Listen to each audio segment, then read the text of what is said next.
நம்ம இன்னைக்கு வீடியோவில் பார்க்குறது வெதர் டிட்பிட்ஸில் பார்க்க போகிறது ஈக்வெட்டரியல் ரோஸ் பீ வேவ். ஈக்வெட்டரியல் ரோஸ் பீ வேவ்னா ஒரு வெப்ப அலைவு. அந்த வெப்ப அலைவை பற்றின அப்டேட் தான் பார்க்க போகிறோம். இது மாதிரியான அப்டேட் தொடர்ந்து உங்களுக்கு கிடைக்கணும்னா நம்ம பேஜை ஃபாலோ பண்ணலாம், ஃபாலோ பண்ணிக்கோங்க.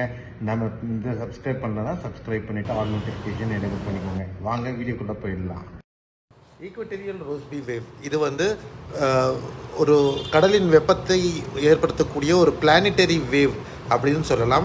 இது பூமத்திய ரேகை அருகில் உருவாகக்கூடிய நீண்ட குறைந்த அதிர்வெண் கொண்ட நீர் அலைகள் அப்படின்னு சொல்லலாம். பூமத்திய ரேகை ரோஸ்பி அலைவுகள் அப்படின்னு இதுக்கு பேர். அதுதான் பிளானிட்டரி வேவ். இந்த கிரக அலைவுகள் என்றும் அழைக்கப்படுகின்றன. இது எவ்வாறு உருவாகிறது அப்படின்னு பார்த்தீங்கன்னா, பூமத்திய ரேகை ரோஸ்பி அலைகள் பூமியின் சுழற்சியின் விளைவாகும். அதாவது பூமத்திய ரேகையில் இருக்கக்கூடிய குளிர்ந்த காற்று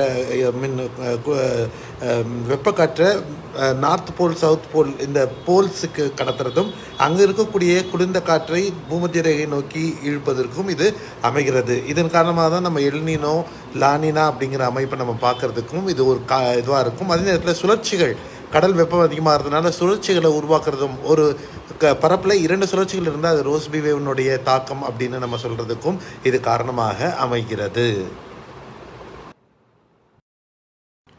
இந்த பூமத்திய ரேகை ஒட்டி இருக்கக்கூடிய ஜெட் ஸ்ட்ரீம்ஸ் அப்படின்னு சொல்லக்கூடிய இந்த அலைவுகளையும் இதுதான் தீர்மானிக்கிறது. இது MJO ER கெல்வின் வேவ். இது